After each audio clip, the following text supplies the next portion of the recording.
This show is brought to you by Safety FM. What's up, peeps? Welcome back to Rebranding Safety. Special bonus episode this week. You've just had your weekly episode. You're like, whoa, another podcast? Where's this coming from? This is a special standalone bonus episode brought to you by Opslock. Let's jump into the intro and I'll tell you some more about it. Let's go. The problem in safety isn't deviation, it's complexity. Health and safety has gone mad. Health and safety is trying to unpick having gone mad in the past. There's no one solution and one problem. The problem is that we are looking for one solution. Does the structure of the team allow them to flourish? Feel safe enough to be uncomfortable. The environment defines our behaviours. People aren't the problem, they're the solution. Rebranding Safety, crushing the stereotype. Brought to you by Risk Fluent. What's up, peeps? Welcome back to Rebranding Safety. If you're new here, Rebranding Safety doing exactly what it says on the tin. It's a rebrand safety. We do that here on YouTube and on the podcast as well. So hit that subscribe button and all those magical algorithm thingamajigs. So a bonus episode we've got. So you've had your weekly episode. Your phone goes bing because you've got notifications on. I know you do. And it says, got another episode. What's that? What is that? It's a bonus episode. And it's a bonus episode brought to you by Opslock. I'm not going to say too much about Opslock because today we're going to talk about the CEO, but ultimately Opslock is a very interesting tech company trying to essentially revolutionize the way that we look at risk. We've got some new phrases which we're going to talk about today, particularly predictive mitigation. I really love the way that Joe talks about risk as kind of decision-making guidance, which really gets you thinking when you call it something different. But ultimately today we're going to get into the current state of risk assessment. You know, that's something I can talk about all day long. But Joe's got some thoughts on it, obviously, because they're trying to revolutionize the world of risk assessment, and they're doing that through their tech company. Let's jump into the episode, let Joe introduce himself, and then we'll get right into the depths of risk assessment. We're going to talk about what the problem is with it now, what it looks like, what it should look like, where we need to go from here. Let's jump into the episode and I'll see you at the end. All right. Hi, Joe. Welcome to the podcast, mate. Hello, James. How are you? I'm okay. Thank you, mate. Thank you very much for asking. That's very kind of you. I am grand. Thank you. How are you? I am surviving. Surviving. Okay. Is that hard at the moment, is it? No, it's not that hard. It's just, life of an entrepreneur. Yeah, I get that. Right, mate. So why don't you just kick us off with an introduction to who you are and what you do, and then we're gonna kind of talk about how we manage risk and what might necessarily be wrong with that. Absolutely. So obviously, first of all, thank you for having me. My name is Joe Meadows. I am the co-founder and CEO of a company called Opslock. We work in the health and safety space.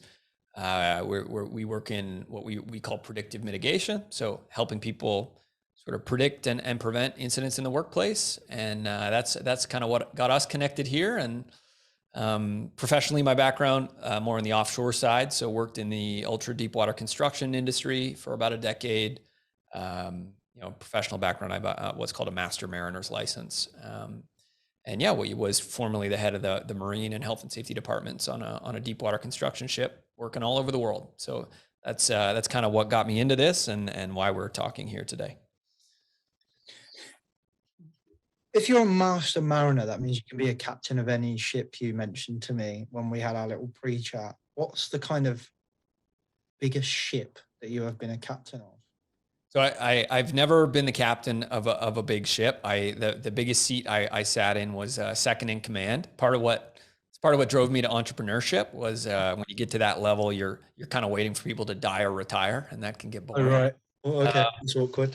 But I had the ticket. I was chief officer of a 11,680 ton deepwater construction ship. So that sounds big, but in the shipping world, that's not that large.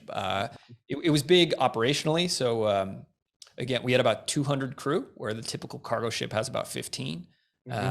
And we did ultra deep water pipeline, cable, and subsea component installation. So we would do fairly complex projects for months at a time, and it was a little bit more of a sort of ebbs and flows type of operation. So we'd often do sort of ramp ups in certain parts of the world where we'd get everything ready, and then we go and work on a project for anywhere from 2 months to 6 months, and pretty high stakes stuff and really neat. But it was a fun way to spend my 20s, kind of traveling all over the world, and it's a fun thing to talk about in the pub now. Well, it's just this is kind of a little bit of a rabbit hole already, and we haven't even started. But ultimately, thinking about what your background is, and we're going to talk about assessing risk today, and being a kind of mariner and being in a position where you're making decisions probably in a very dynamic situation on a ship in the ocean, in a probably one of the most uncontrollable places in the world. You must have developed quite a unique sense of risk management, risk assessing, making decisions in your own career prior to even thinking about what you do now. Yeah, I think that's a pretty astute observation. In the maritime space, for the listeners who have exposure to that, there's sort of a precedent that makes, I think, especially officers on ships, quite sensitive to the concerns of a health and safety professional. So in the 80s, there was a ferry in Europe, the Herald of Free Enterprise, that essentially didn't have good safety management procedures in place, pulled away from the dock, and had not fully closed the bow door, which caused water to rush in, and essentially the ferry flipped over quite quickly, killing a large number of people on board. And after that took place, the International Maritime Organization instituted a regulation whereby any ship over 500 tons, which is a small tugboat essentially, would have to implement on a consistent level a safety management system within the organization. So from that time, I think the idea of risk management and this sort of systematic approach to addressing and mitigating the risks in the workplace is something that I think the maritime industry actually does quite well on an industry level. But I think at the same time, especially coming from the offshore construction space, I mean, we worked quite closely with the energy industry. And I think, as everybody knows, that's a space where this has reached kind of a tipping point as it relates to the volume and complexity of the processes that we're engaged in. So I think with that sensitivity and coming from an operations background, not being somebody who studied safety in college, but was very sensitive to it, I think I was particularly sensitive to this idea that, hey, we have a job to do here, and I'm all for safety and I'm all for managing risk, but I think we need to be evaluating the costs and the design of the processes by which we do that, because I had responsibilities on the operations side as well as on the safety side, and it was coming to it with that angle that I ended up saying, hey, this is all a bit cracked. No, I think that's really interesting. We've had the previous head of safety for, I always say it wrong, but I think Maersk, the international shipping company. Yeah. And it's just fascinating. We've had another guy who was I can't remember what he was, like a ship captain or something. And it's a fascinating industry. And I do think when you're in those type of operational roles, in such dynamic situations, I think you develop a very unique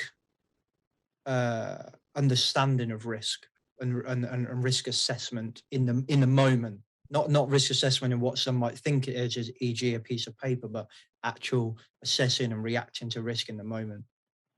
Yeah, I think you're totally right, because I think that could all boil down to just the mechanics of that situation. So I think risk assessments are taken a bit more seriously in an environment where you have a fire, you can't call the fire department. You got to put on a fire suit and you're on the fire team. Or if you have a medical emergency, that needs to be dealt with locally. So I think it does probably create a little bit of an incentive around saying, hey, this isn't just an exercise. We're not just going to go through the motions here. We need to be sensitive to what we're doing, and is what we're doing helping us not only stay safe today, but stay safe tomorrow. So I think you're totally right. Cool. Right. So on that note, I know that you have maybe like me, a bit of a bee in your bonnet about about how we currently do our risk assessment. So why don't you kind of maybe jump on the soapbox for a little bit and kind of have your a so-called maybe a rant, I don't know, but like, you know, set the problem. What do you think is the problem with how we're assessing risk? And then anyone that listens to the podcast will know that I can get on a rant about how we assess risk. So I think we'll get into it from there.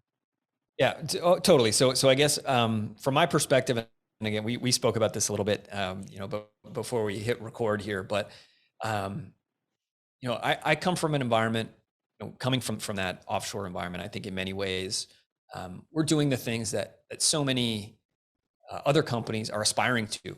They're already instituting all these things. They have the budget to go ahead and have a risk assessment for every single task, and to have those toolbox talks, and really they have the license to take that step back in a way that I think is focused on reducing risk in the workplace. That being said, the mechanisms by which we do this, in my opinion, are so broken. And I don't mean broken as if they worked at one time. I don't think they've ever really worked beyond, and I can elaborate on that. But I think if we talk about risk assessments in the traditional sense, what I could put out there is that so many companies are focused on this. So many of these listeners are going to be spending so much time creating risk assessments and reviewing risk assessments annually and doing all these things that are all in the name of safety and increasing awareness and helping people make smart decisions. And for me, as somebody who spent time in the field, I mean, I've joked with so many people, so many heads of safety, that they know, if they put on the second last page of a risk assessment, if you read this, I'll give you, $100 or 100 pounds. They wouldn't have to give away very much money. I mean, these are so theatrical in their approach. And I think so often the dialogue around that talks about culture. It's, we haven't sufficiently guilted our employees to read these boring, overwritten documents. And that's where we're failing from a safety perspective. And I guess what I believe, and I think maybe what we believe as a company, is a little bit more on the idea that that's such a cop-out. And the reason that people don't engage with these things is that they don't actually apply to the work that's being done. We were saying earlier, risk is dynamic and paperwork is not. And if we continue to approach these dynamic problems with these static, old-fashioned approaches to them, we're just going to continue spinning our wheels, and we're going to continue to be caught in this environment where we just talk, we talk about how we can do risk assessments better as if the core document is perfect, when in our belief, the whole structure of this approach, if you think about a risk assessment as a product that we ask people to use, this product is pretty horribly designed. I'll leave it there, but that's my basic opinion. I can elaborate if you'd like. Well, there's one thing that you said when you say you don't think risk assessments have ever worked. That's a big statement to make. So I kind of want to get into that. What, in your opinion, are risk assessments trying to achieve, and why do they not achieve that if you don't think they've ever worked? Okay, all right, I'll take that bait. So I think for us, for me, I don't want to speak on behalf of anyone other than myself. To me, a risk assessment, that classic, this job has 5 steps. These are the hazards of every step. Here's the potential risk. Here's the residual risk. Those documents that we've all spent far too much of our lives filling out.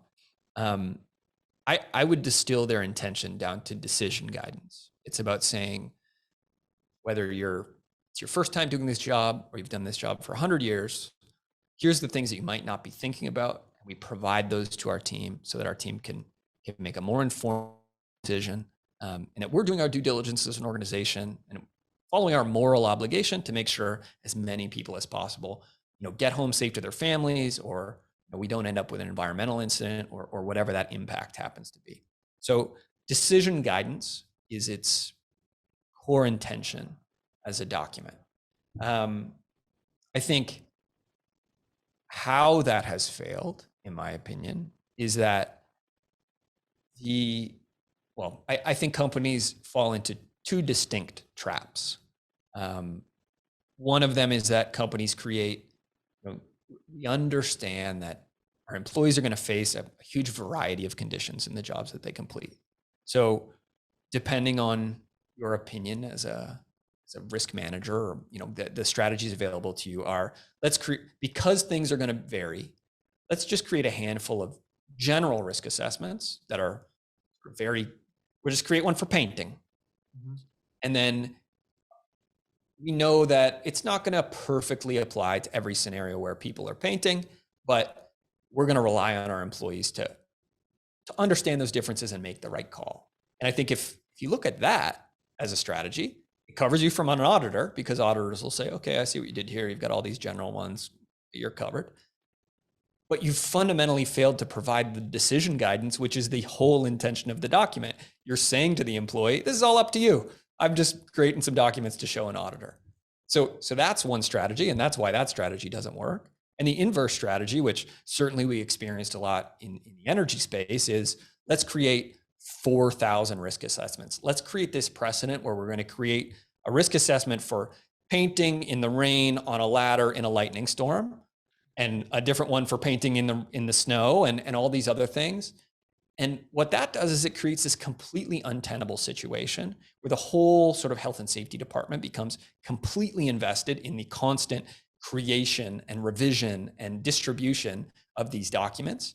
And it creates, to a certain extent, a certain degree of liability from an auditing perspective, because the minute something happens that falls outside of our web, we've created that precedent to say, oh, we're going to cover everything, and we don't do that. So I think that's why I think these documents are bogus. I think they don't fit their purpose, which is to provide decision guidance that reliably and consistently helps people to identify the unique challenges of the job they are doing today in the real world, in the location where they are. And I think that solving that it's a complicated problem, but I think until we get to that place, we're going to continue to operate in an industry that's just based on flavor of the month. What's the new thing we can do, and we're never going to understand really what's happening and how it can be better. Yeah, the interesting you mentioned the decision guidance, which I'm going to put that on a post-it and put it here in my brain, because we're going to come back to that. There's a couple of things that I think that, to be honest, I think there's a hell of a lot wrong with the current way that the safety profession, in my experience, manage risk. I think the word or the phrase or the process of risk assessment has completely lost all of its value in my experience. And I think one of the reasons is it's trying to achieve too much. So I think that it's interesting how you kind of view it. You describe it as decision guidance, which I actually really like that phrase. And I actually might steal that and put it on a real Post-it note on my Post-it note wall over here, which is just that shot. But ultimately, I think there's a paper, a research paper, which I think I mentioned when we last spoke. I was going to send it to you, and I didn't. So that's 1-1. You forgot to send me something, and I forgot to send you something. But they call it the safety of work and the safety work. So safety work is the work that safety professionals do: policies, procedures, risk assessments, right? And then the safety of work is work it's like an emergent property of work. It emerges as work goes, right? And then within the safety work, they break it down into like 4. I think it's 4, but as I go through them, I might realize it's 5. They break it down into different categories, right? Admin safety. So admin safety is building the kind of the internal rules and regulations that you might try, the guidance. It's the structure of work, right? We're trying to influence the safety of work via admin safety work. Does that make sense? It's a bit convoluted, but I'm following you. Yeah. So you've got admin, and then basically it's trying to influence work. That's the easiest way to look at it, right? And then you've got demonstrated safety, which is work that's trying to demonstrate to external stakeholders that you're doing safety. Risk assessments do both of those, particularly in England, where you have things called RAMs. And America and Canada and Australia probably have very much the same thing, but might call it something different. But in England, we have something called RAMS, which is completely lost all of its value. RAMS stands for risk assessment and method statement, right? And we send it over to our customer or our contractor, whoever's employed us, because I'm going there to install double glazing, for example, right? So I'd send them a RAMS. RAMS is 9 times out of 10 generic. Well, actually, I would say 100% of the time it's generic, right? That's what we would call demonstrated safety. I'm demonstrating that we're doing safety to my customers. But it's also acting as admin safety, because that RAMS is also trying to influence how they're going to make decisions and do work in reality. To your point, it's decision guidance, right? Then you've also got social safety, right? So this is stuff like organizational platitudes or sayings or things like that, right? A risk assessment could also become an aspect of social safety. It's something that makes us feel like we're being safe. You know, like when an employer says safety first or something like that, it makes me feel like nice. It makes me feel like, so very much a social exercise. A risk assessment could become a social piece of work if the board and everyone in the process has kind of already made a decision on how work's going to happen, and then we write the risk assessment. So why are we writing the risk assessment? We're probably just writing it so we feel a bit safe, and we're probably writing it for demonstrate to our external stakeholders as well. And then we also have physical safety. This one's the easiest one. Hard hats, guarding, PPE, gloves, things like that. Things that physically make us safer. And a risk assessment might also do that, because it would say wear hard hat. Yeah. So when I think of a risk assessment in reference to that paper, I'm thinking, well, shit, a risk assessment is doing nearly all of that. Now, they're trying to do all of that stuff whilst influencing real work. That's a big ask for a piece of paper, to your point, which is not dynamic. So, and I think one of the other issues that I would say is, when we have this conversation and we say, what's wrong with risk assessment? We make an assumption that the only reason a risk assessment exists is to make the job safer.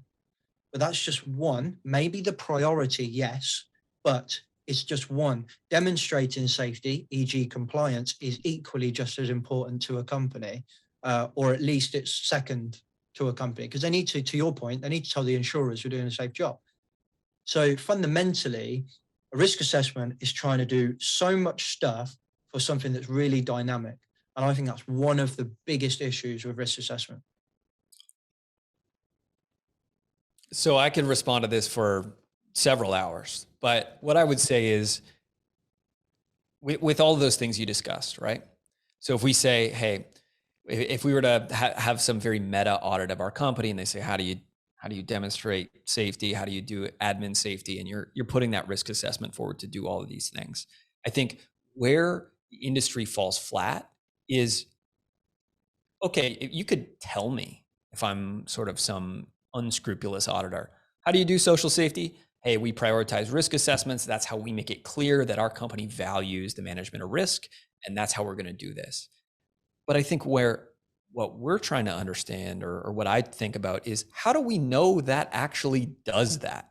How do we measure this? How do we know that this is influencing physical safety? How do we know that the things that we all accept are going to introduce physical safety barriers, let's say beyond gloves and things like that, but some of the more complex things that we do to supposedly increase the safety of work actually do so? We can't measure any of this. Yeah. And so I think what I think about is if I take several steps back. I mean, I come from now working in the tech space, and then there's tech space, they love to talk about first principles thinking. So that's about distilling things down to their most core elements and trying to understand, how do we achieve, what's the shortest path to the finish line? And in this case, what I would invite you to think about is, most health and safety organizations will come out and say that somewhere between 85 and 95% of incidents are preventable. Would you agree with that? Like, if you were actually in the weeds, if you were standing beside somebody, you could prevent 85 to 95% of incidents, somewhere in that ballpark. In hindsight, in theory, everything's preventable, but without hindsight, probably not. Okay, exactly. So in that scenario, so there is some circumstance under which, had things happened differently in the moment, almost everything could be preventable, sort of right down to lightning strikes. You could have a lightning rod. Like we have these circumstances. Yeah. So if, let's just say it's 80%, which is below the projections. Yep. Well, that's great. So if we look at the true cost of, let's say, incidents, and we're not just talking about safety, but we could be environmental, et cetera, to businesses, that's roughly $1 trillion a year, give or take, globally, as far as the cost of businesses, if you aggregate the impacts of incidents. Yeah. If you look at that, of that $1 trillion, around 90 billion is associated with prevention, of which roughly 70 billion is buying PPE, physical barriers, at the very last step. $700 billion of that is paying for insurance policies, the vast majority of that money. So what I would say is, we take this step back and we say, okay, 80% are preventable, but we only spend 9-point-something% of our money on prevention. We're clearly approaching this problem incorrectly. If we knew how to spend that money effectively to keep people safe, if we turn that $90 billion into $200 billion, and that could somehow influence that 80 to 90% of incidents and remove them from ever occurring, well, there's $700 billion that's being wasted out there. And that disparity, I think, is very interesting. And so if we think about it and we dig into this, I think it goes beyond, it drills down into that sort of what works component. I think we get so caught up in the structure of our documentation and, oh, well, I've removed a field from my risk assessment, so I'm a real people's champion. And I think the reality is that the whole system is all anecdotal, that we aggregate out to DART rates and all these other things, but we don't know, objectively, how much does this risk assessment actually change the likelihood of an incident? And how much do the things that we encourage in our risk assessments, whether it be installing physical barriers or make sure you have a standby person, all these activities that we sort of motivate people to do through these documents, how do we know that any of them work? There's so little real research on these topics around the sort of cost versus reward component of it, that we're all speculating. And the end result of this speculation is that almost everybody's getting it wrong. They're misallocating money. And if they knew how to make these sort of calculations more effectively, companies would be more than happy to spend $100 to save $700 on insurance. And I think that trying to reverse engineer that problem to really understand what is, and this might sound, frankly, sort of pie in the sky to a lot of people who deal with these problems on a daily basis. But I think there are ways to think about this. And I think that's where the most exciting things are to me in the health and safety world. And if you'll allow me, one other stat I'll throw at you is that if you look at global incident statistics, I might actually be referencing a statistic from the US, but from the onset of sort of OSHA, which was, let's say, in a large part, the sort of initial thrust of professional health and safety, you saw a very precipitous sort of exponential reduction in workplace incidents from the time that they existed. And I think we all appreciate that. We all kind of say, hey, we're doing all these things. We're making people aware. We're putting posters to tell people to wear safety glasses. That's really going to reduce incidents. And it did until around 2010. And I think what I'm trying to flag here is that incident rates have been going up because we have scraped the bottom of the barrel as it relates to general awareness. And I would posit that a risk assessment that was created by someone in an office 200 miles away from where the work is getting done is just as virtual as that poster on the wall that says wear some glasses. And until we get away from this idea that increasing this general awareness that, hey, you might get hurt is the be all and end all of keeping people safe at work, we're just going to keep spinning our wheels. I think that plateauing that you mentioned, that diminishing returns that you mentioned from the performance, that is worldwide. We in the UK, we've killed the same amount of people at work in the last decade, and nothing's changed. So there is a universal plateauing of our performance. Yeah, and I think, again, this is why I get so frustrated, again, as somebody who was previously responsible for implementing these things, with the way, and I'm taking a lot of sacred cows to the abattoir here, but the way that we talk about things like behavior-based safety as if it's going to revolutionize what we do, when we do look at those aggregate statistics, nothing's changing. So if this is such a revolution in the way that we manage safety, why aren't those outcomes changing? And I think that's where I really want to sort of push people to say, how do we take that step back and think about how do we change, or how do we address our fundamental responsibility, not only as safety professionals, but as companies, to ensure that more people get home safe. And that doesn't need to be something that you're doing, because you're a Boy Scout and you just want to do the right thing. It should be that, but that there is real economic implications for the company, that like you're leaving money on the table because we're not challenging ourselves to rethink this problem in a way that we can ultimately solve it in a more measurable and continually improving way. Well, I think that comes back to that kind of safety work and the work of safety. Like, what are you trying to achieve when you write a risk assessment? And that I think employers, safety professionals would do better, even if they just started critically asking themselves that question. What are we trying to achieve with this? 9 times out, I guaranteed they'll subconsciously say, make people safer. That's what they'll say naturally as a kind of reaction, right? Then if that's what they're trying to achieve, then critically ask yourself, how are we achieving that? And I think they would really struggle to answer that second question. Yeah, and so I think maybe to be a little bit overly personal here, I'm a big design guy, product design more than anything, or I'm an enthusiast. I don't have a clue what I'm talking about, just to be very clear. And with that, I think we need to, on a very surface level, if we call the document a risk assessment and we complete it, like we've assessed some risk, well, then we've hit the target. Like right in the name is the goal.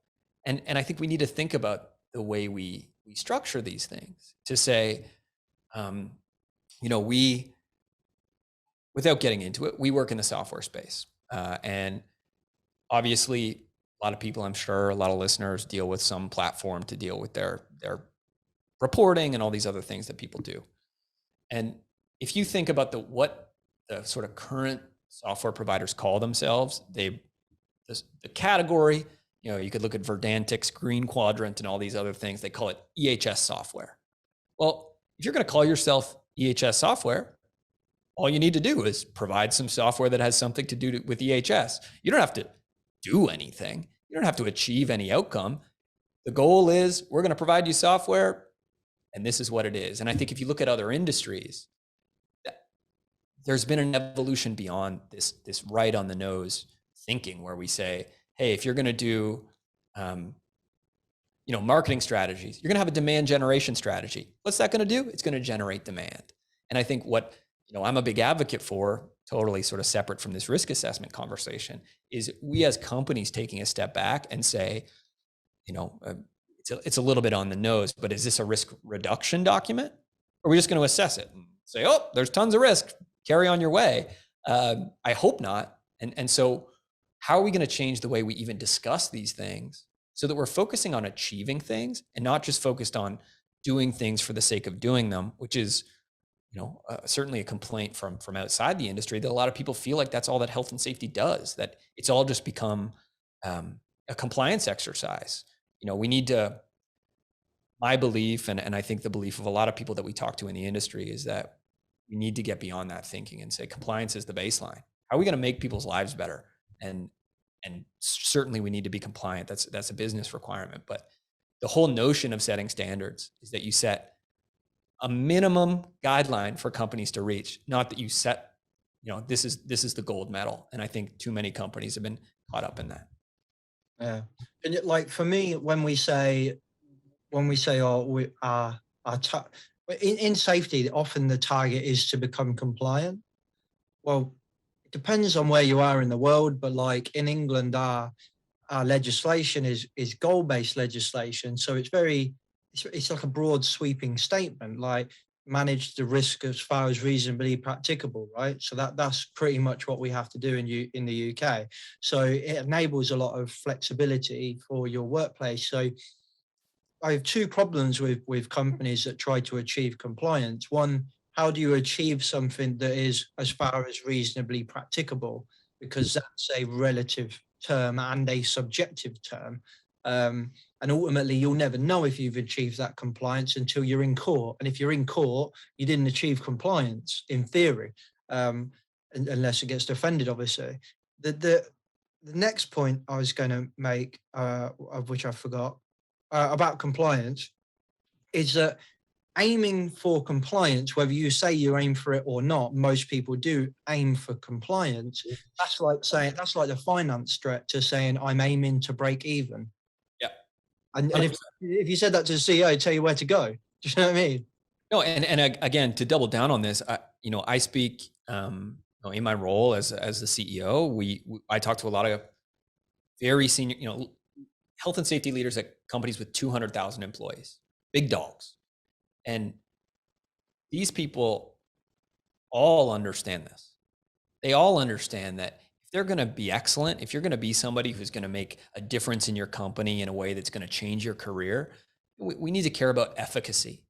And I think that's, in doing so, we need to just reframe that compliance should be one of the ways we sort of measure success. It's got to be there. You can't not be compliant. Nobody wants that. But I think to us, success is getting to that place where we're actually meaningfully, measurably, and consistently reducing incidents in a way that we can measure, in a way, ultimately, if we're going to do this in a business, in a way that we can measure so that we can replace these archaic KPIs that mean nothing around actual safety, and we can provide leaders with real statistics that help them understand what's going on.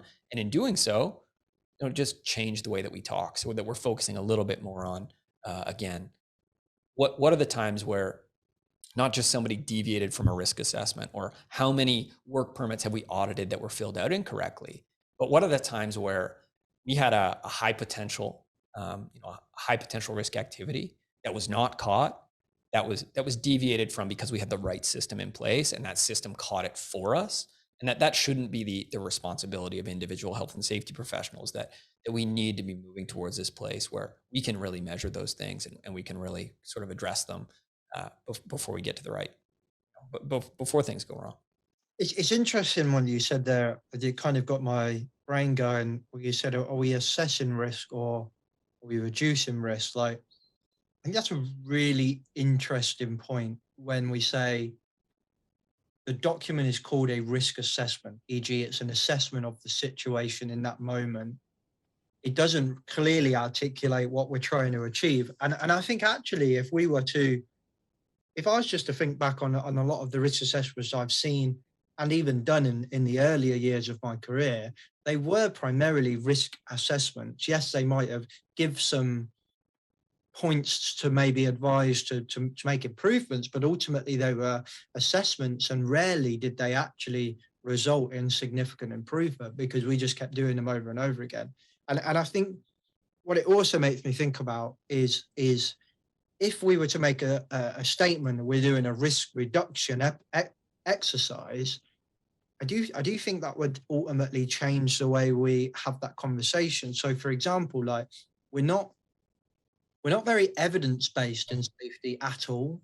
I mean, there's numerous examples, but just two that spring to mind. There is research done in the UK by the HSE that basically says that manual handling training does not, based on the research, does not improve technique or ultimately seem to reduce musculoskeletal disorders, e.g. bad back and stuff, right?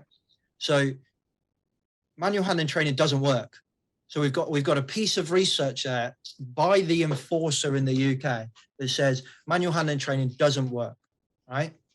But the HSE will still ask you for your manual handling training.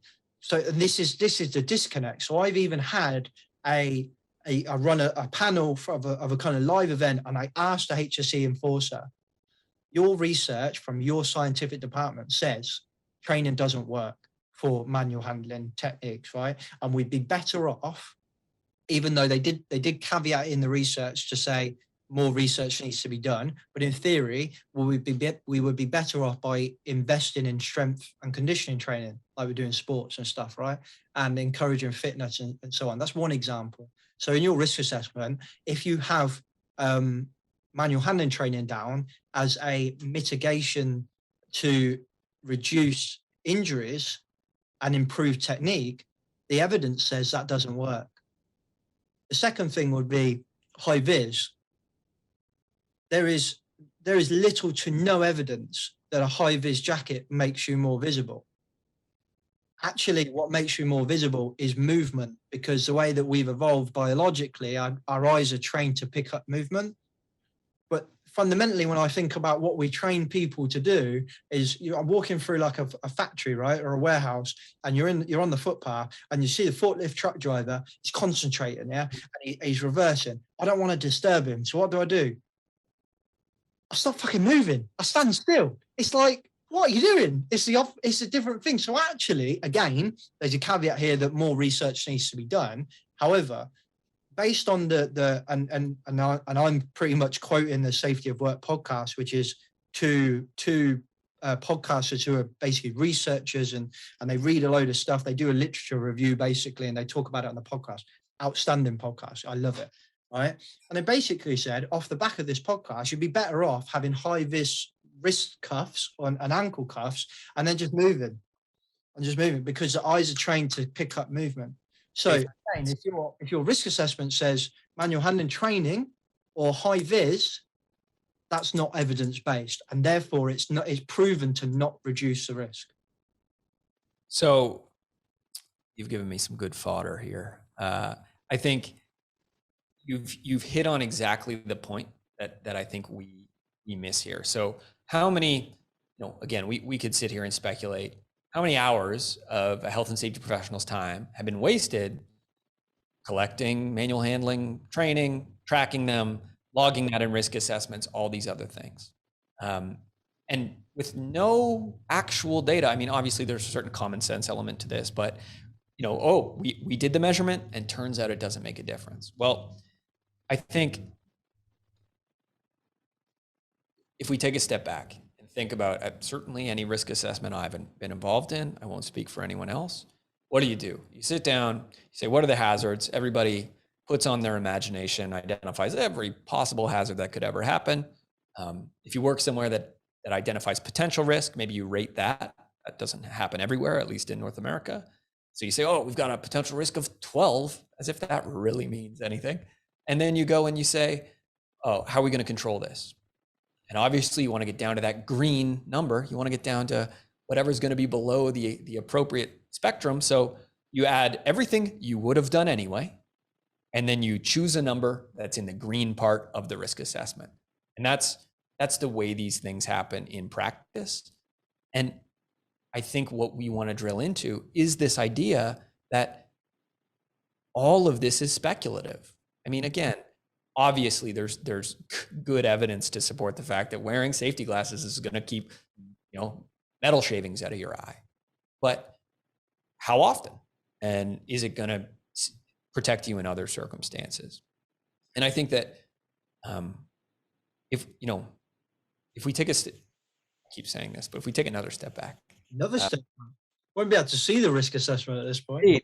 But But we talk, there's a lot of people in this space right now talking about AI and talking about, oh, we're gonna predict things and we're gonna do all this other stuff. And I think if you're gonna predict something, let's just say broadly, you need consistent data from multiple sources.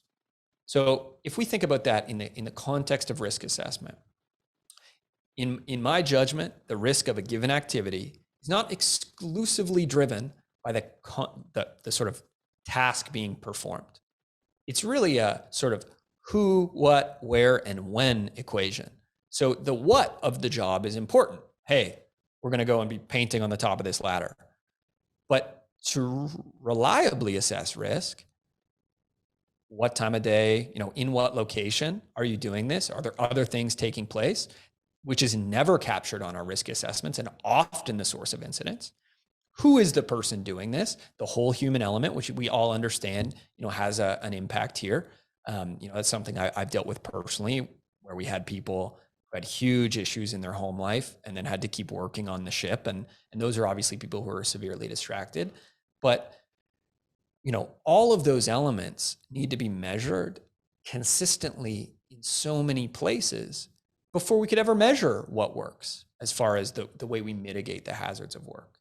And so if we look at the way we do this today, we say, okay, we need to measure everything about, the tasks people are doing, how they choose to mitigate the hazards of that task, what those hazards are, which is dynamic based on who's doing them and where they're doing them. It's such a complicated problem. Well, if we go back and we say, oh, we're going to work on preventing things, and we wonder why there's not more real science around prevention, the reality is that the only thing we try to control today is the what that we do. Say, oh, you're going to be, painting with 2-part paints. Make sure you wear gloves and some glasses. And we don't even do that consistently. You've got different people doing risk assessments on different sites, and maybe they don't think of the same controls that you think of. And then we call that a risk management system when it's one of the least systematic things you could ever do. We measure one of the 4 major variables, and we don't do it in a way that's consistent. And we wonder why we don't know how anything works. It's, I have some gripes with this approach. There's fundamentally something that I think that you touched on, which is something I've been discussing in my kind of side little venture called Project Millennium, where we kind of, it's like a mastermind community essentially for safety professionals. So we bring them together and we all have kind of conversations. It's very popular in the entrepreneurial community, these mastermind things. And we've said, why don't we do this in a safety professional? Anyway, not relevant, but that's what we do. And part of it is well, it is relevant. It's basically a little advert for my company, but not relevant to this conversation. Quality plug. Thank you. But my point, the reason why I bring that up was because we are having these conversations a lot, and off the back of this, it's clearly something that we're struggling with. So we started put together a course around risk assessing, just an online kind of course with some workshops and stuff. And there's one thing that I kind of posed this question the other day, like, when in the process do you risk assess? So if you risk assess when the job is already done, or not already done, sorry, already decided, if you're already done, actually, it might still be better than a lot of risk assessments I've seen if you did it when you're already done. That just means an incident happened and they realized they didn't have one. So they, it would still be better probably than some of the shit I've read in the past. But the point I'm trying to get, right, to the point, if you're going to actually reduce risks, and risk assessment needs to really be done at the point where you design the work, how you do the work. So when people do policies and procedures, that's a risk assessment at that point. How are we going to get this job done? So like, how are we going to design the work to reduce error, to reduce risk, and so on and so forth? That is probably the most effective place to have a risk assessment. I don't think we do that. I think we do that when we go, okay, so we've decided we're doing this. We've decided this is the deadline. We've decided that we're going to do it. We have to do it. The boss has already kind of set all of the parameters and objectives and stuff like that. and they've already got a vision. They've already had loads of project meetings about how we're going to do this. Now let's do the risk assessment. It's too late, because fundamentally we can't change anything.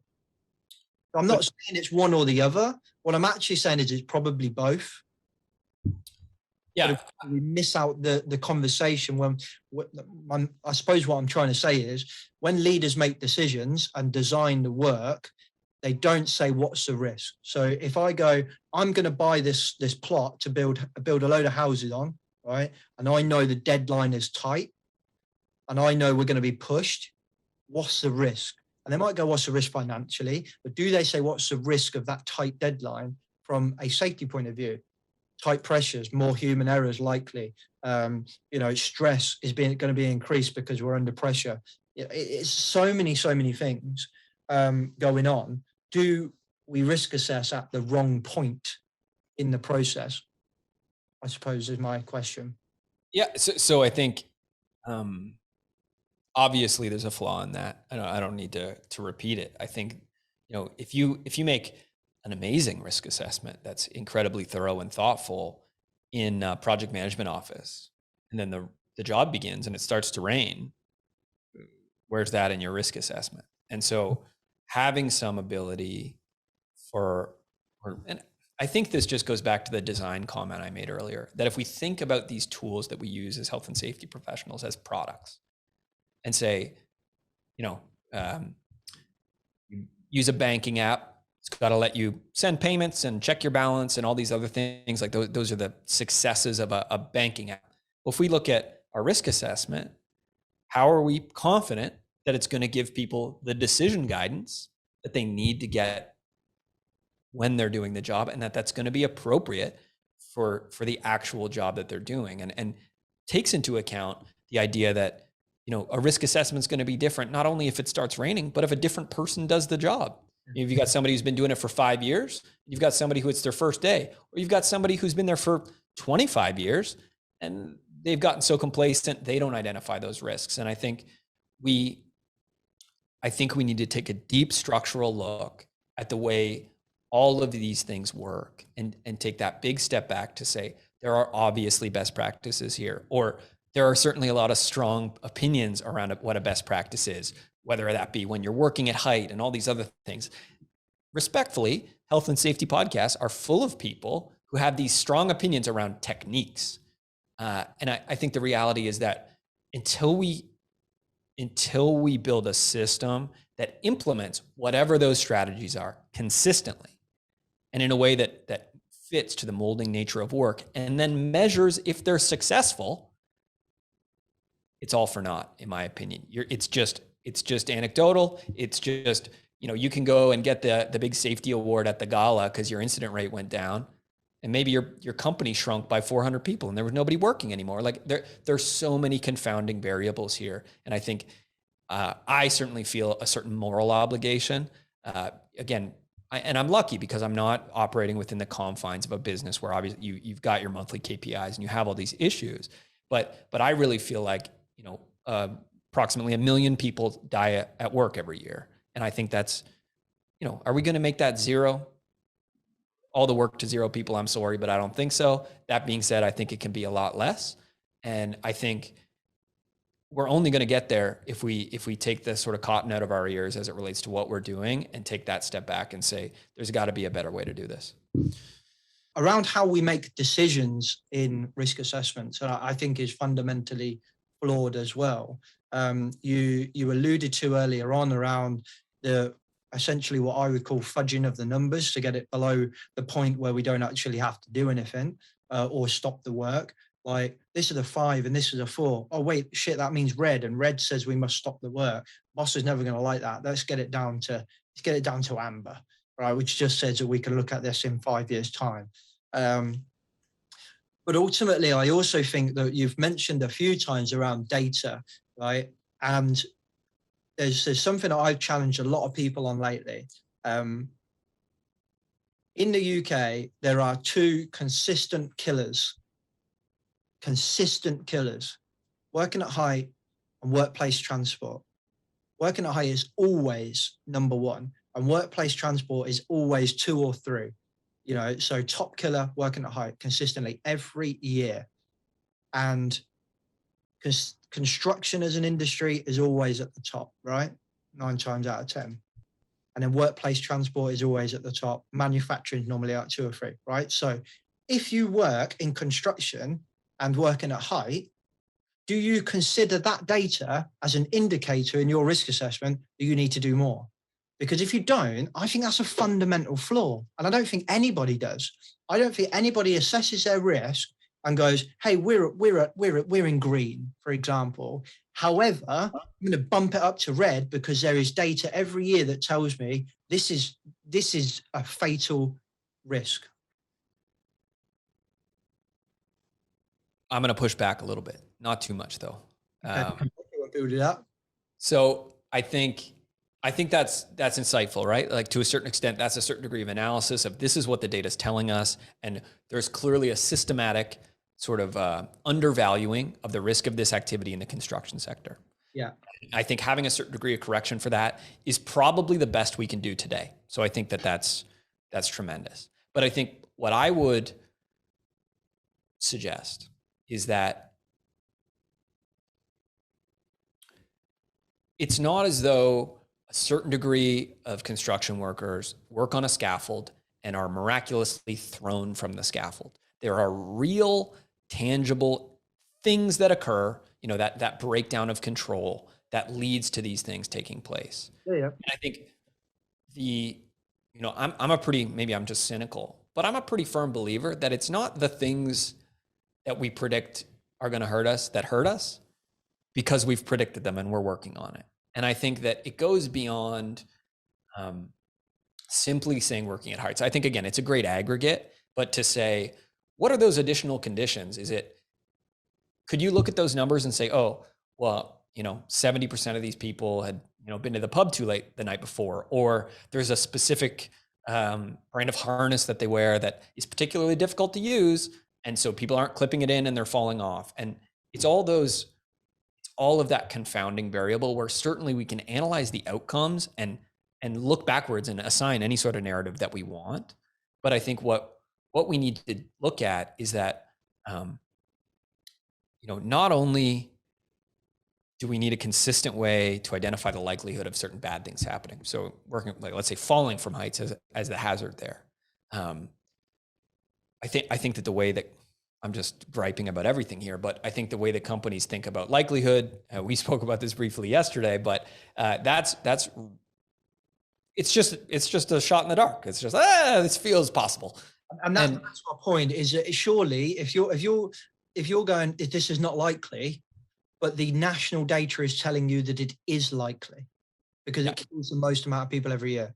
So I think that's where I think we need to become more automated in this process, because right now health and safety is so driven by the individual assessments of localized health and safety managers at your company. Like, you might say that and you might have to deal with the pushback from management when they say, oh, all of our risk assessments have gone up and we can't do work now. Like, James is being a dick.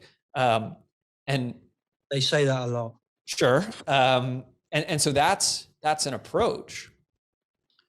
But I think there's just so much more to it. Like, I think we need to think about, well, again, it's all clear in hindsight because we can assign any narrative that we want, but there are so many confounding variables. It's a term that we use a lot that it's just impossible to tell. So a customer of ours, I won't give any names here, but they tried to develop a systematic approach to likelihood to address this issue to a certain degree. And what they chose to do, and I've heard of other companies doing this as well, is they use the sort of methodology where if an incident or a hazard had not led to an incident in the previous 7 years, it had a likelihood of 0. And I like that they're trying to take a systematic approach to this problem, that they're kind of looking at that.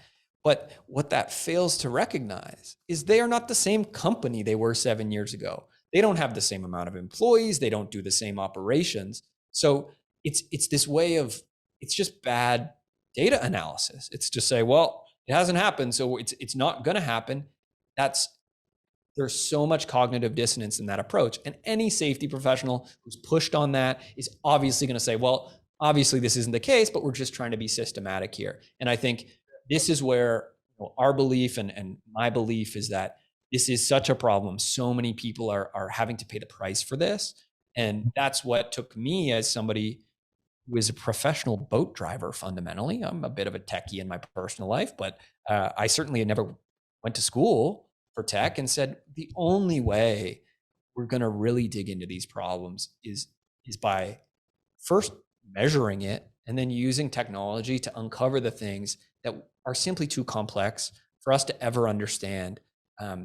Not only because the data is just not available to us, but because there's so much nuance. I mean, the scale at which, if we go back to working at heights, the amount of working at heights in sort of circumstances that occur safely are just as important as collecting data from the ones where they go wrong so that we can understand that variance.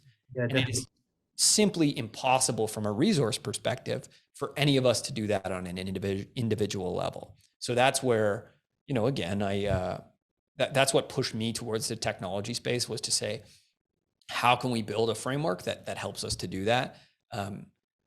Not just because we think it's the only way to again, change things and start to set a new paradigm here around being effective and having influence at what we refer to as the point of risk, having that moment with the employee and have that be dynamic. And it's a very hard problem, but I think from our perspective, it's the only way we think we can get there, at least right now.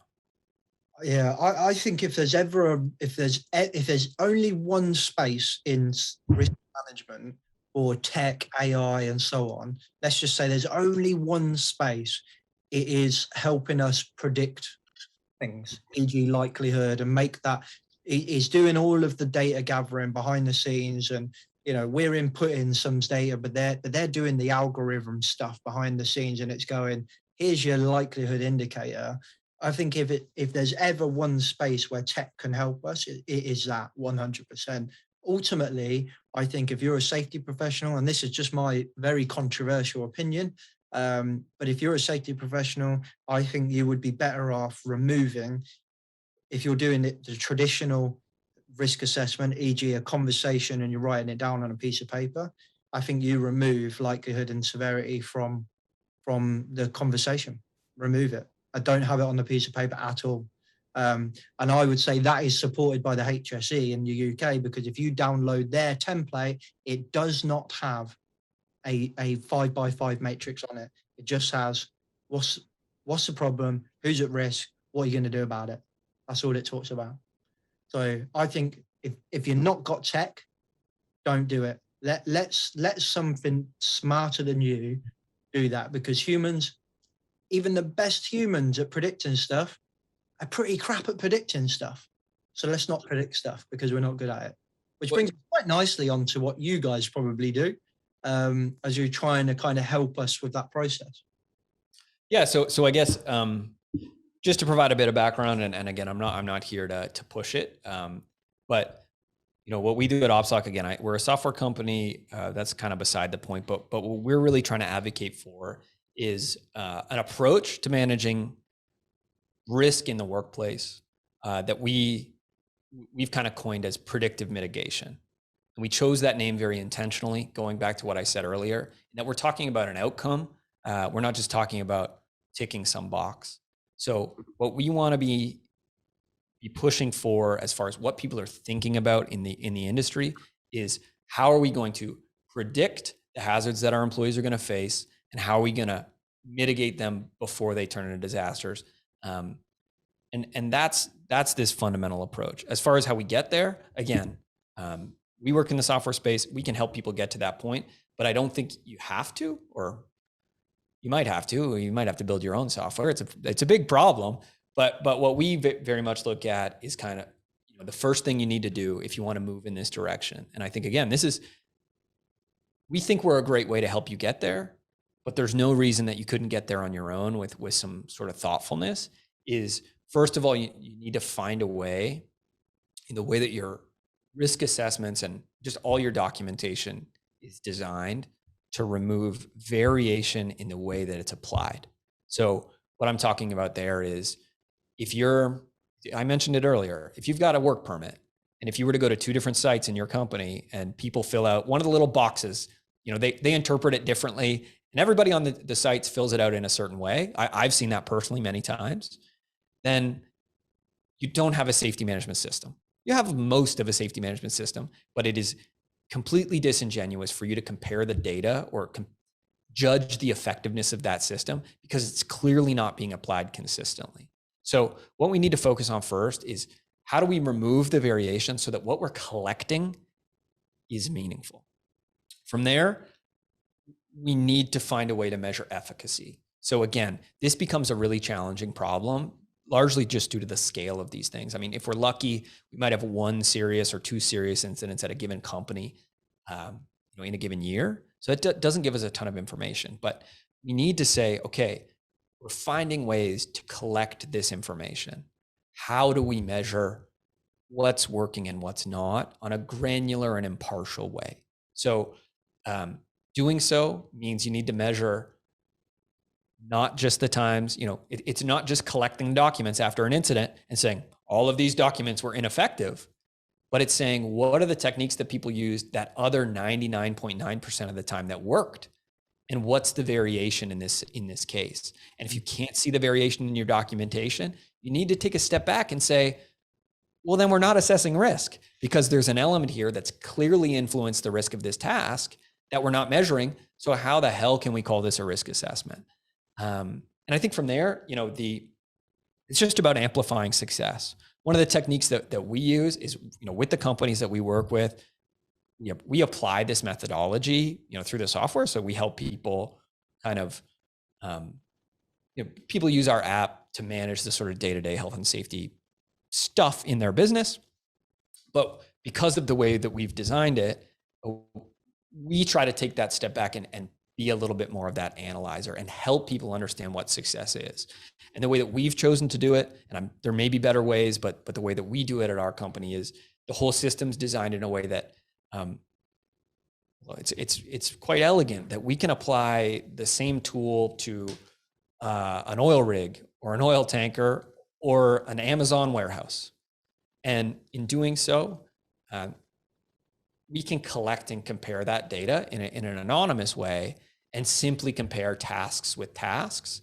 And what that allows us to be is to be a partner to the companies that we work with on the sort of advisory and analysis side. So, if you work for a company that's big enough to give you enough data to understand this, kudos to you. You probably have enough money to build one of these things yourself. But I think for the vast majority of companies, too much onus is placed on the heads of health and safety and the health and safety managers to somehow interpret these things internally.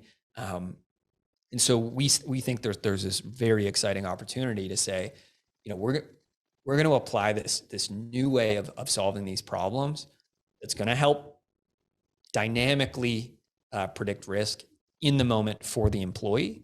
And we're going to be able to do that because we're going to have this relationship with every employee on a mobile device or on a computer or whatever works. And every one of those is going to make us smarter. And it's not going to be up to you to look at some donut graph at the end of the month and say, slips, trips, and falls are trending up. Let's have a safety meeting. But we're actually going to be able to say, we've got another company that's also doing a lot of working at heights, and they're using a lot of the same equipment. And maybe they work in a totally different industry, but the tasks they're performing are the same. And we're able to look at the ways people mitigate these hazards if there's a variation. And if we can see that one company's techniques are being more effective than another's, and it creates an opportunity for us to go and say, hey, we've been able to anonymously, we can't see who's doing it, but we've been able to indicate the most effective ways to manage a given risk. And we can see that you're deviating from that. So, we're your partners here. We want you to succeed. Here's a way that you can do that. And that's what's, that we're not doing absolutely everything. Again, I'm not here to say that we're perfect and it's, 2030 and we're living in the future, but it's been really exciting for us and getting back to this idea of defining what we do by what we're trying to achieve. And for us, that's this idea of predictive mitigation and predicting what's going to happen and mitigating before that does take place. When I was kind of fortunate, you gave me a little run through of your software in a different call, and the the word correcting is not right. I would say that I described what you do slightly differently to how you did. So you've said a few times in there, remove variation. And you mentioned that in the call yesterday. Whereas I actually think, looking at my initial thoughts of what you guys are doing, is I think it actually does a good job to enable variation, to allow variation, because variation for me is inevitable. Yeah. I am glad you mentioned that. This will mean nothing to the people who have seen none of this, but I think you're absolutely right. And I should have been a little bit more specific there. So, the way we help people assess risk is dynamic. It can vary based on the task being performed, but it's consistent in its application, and it's consistent in the data that it collects. So that took us actually a long time and a lot of consultation with the companies that we work with to find that balance, so that you're providing the guidance. It can't be totally variable, because then what's the role of the health and safety team? How are we guiding people in the right direction? But we do need to create that space for somebody to say, oh, it's raining. I'm painting, but it's raining now. And then what are the additional precautions that we encourage in that environment?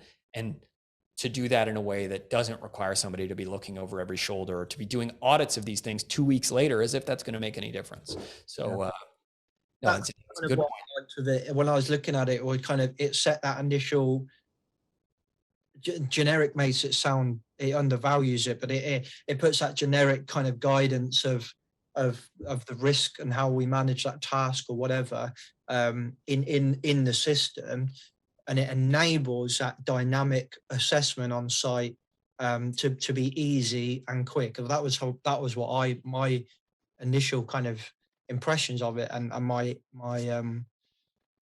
was impressed by it, if I'm honest. Like, I thought it solved, for me initially, it solved a bit of a problem in that dynamic risk assessment where we've struggled, or I have in my career, to make that truly dynamic. Because you're doing a dynamic risk assessment, then we say, please write it on this piece of paper. It's no longer dynamic.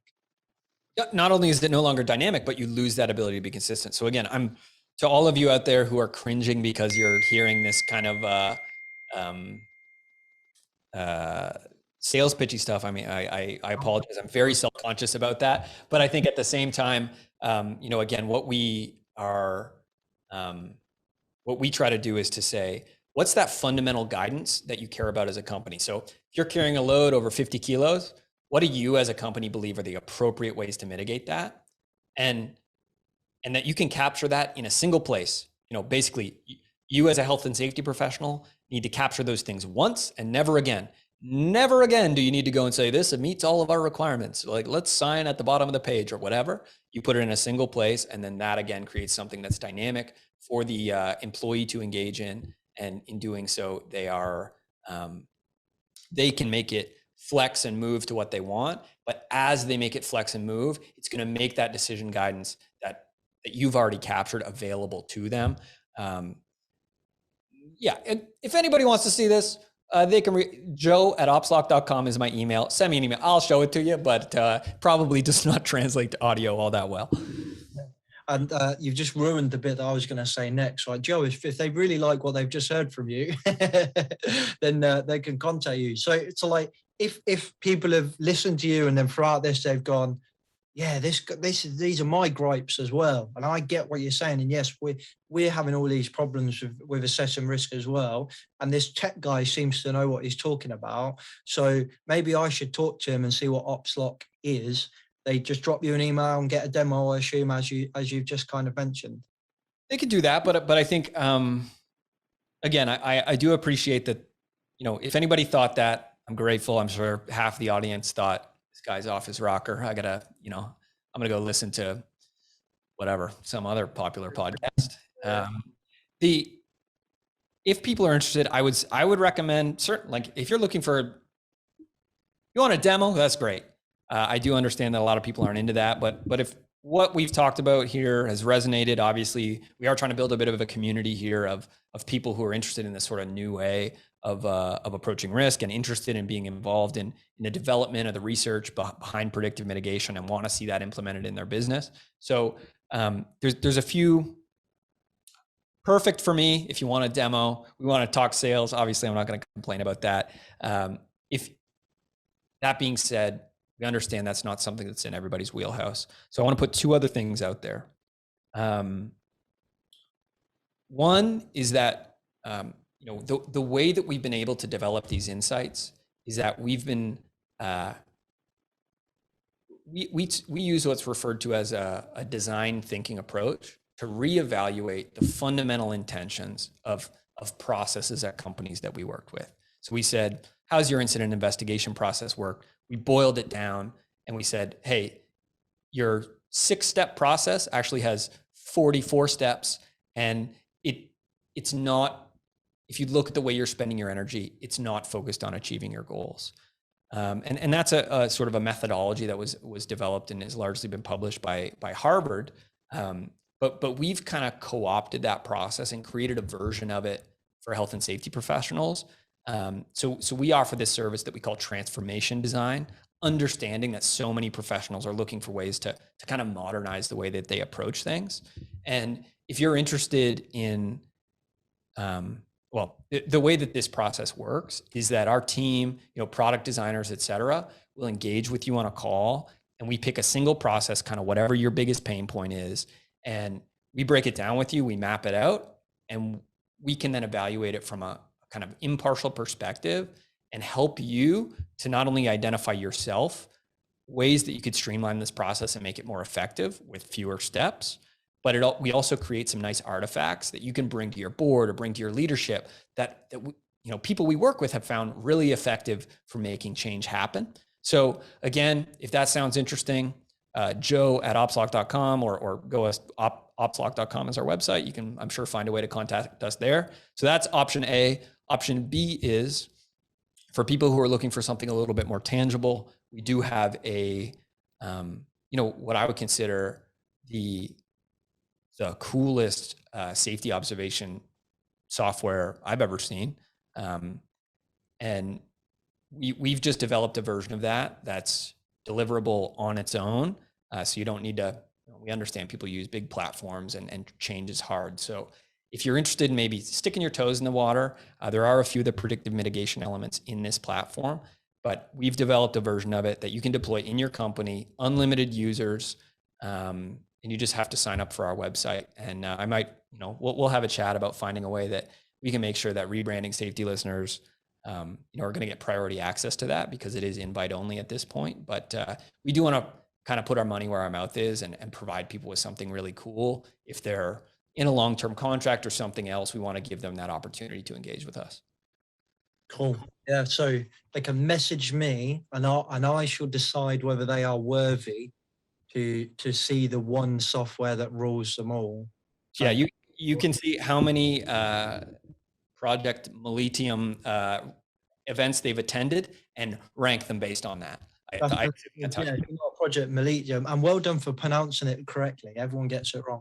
If you're not a Project Millennium member, then no, you're just not having it. You're just not having it. Yeah, there you go.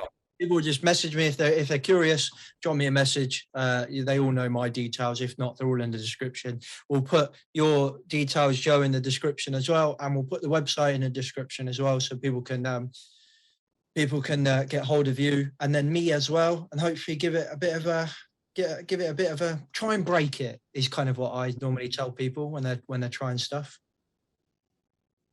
Sounds good to me. I mean, we've had people try and break it. We work even offshore, so it even works if you have no internet. So we're pretty robust on the breaking category. So we'll take that challenge. Nice, awesome. Well, thank you very much for your time, Joe. It was a good chat, and I hope people didn't find it too ranty. I can rant about risk assessments all day long, and I think you can as well. At least all day long, if not for several days. Well, thank you very much, Joe. It's nice to meet you, buddy. Nice to meet you again too, and thank you everyone for listening. Hope you have a great day. Okay, peeps, hope you enjoyed that bonus episode from Opslock. It's a great guy, Joe. I thought it was a great chat. A lot of what Joe has to say about risk assessment, really resonates with me. As you know, that's a big focus area of mine. It's something that I think what we've been doing, maybe not wrong, but we've at least missed the potential of risk assessment for so long. Ultimately, I do think tech has a big part to play in that. So it's a pleasure to put out this bonus episode from Opslock. I'm really intrigued with what they're doing. I think it's a really interesting company to keep an eye of. If you're not sure right now, then at least keep an eye of them. But ultimately, if you are sure right now, all the websites, everything we mentioned in the description below. And if you're keen to kind of play around with it, you can drop me a message. I'll connect you up with Opslock, and you can be part of their not essentially trial, but their like guinea pig process. You can play around, you can try and break it, and so on and so forth. If you're interested, let me know. I'll be happy to pass you on to Opslock and to Joe to let you kind of play around with it and see if it works for you. And you know, I think it's good. You know, I wouldn't partner up with these guys and do this episode if I didn't think it was good. I was impressed with their platform when they took me through it. I think it does solve a lot of problems, and I think it does really create a really good connection between that kind of generic guidance and the dynamic nature, the variation of work.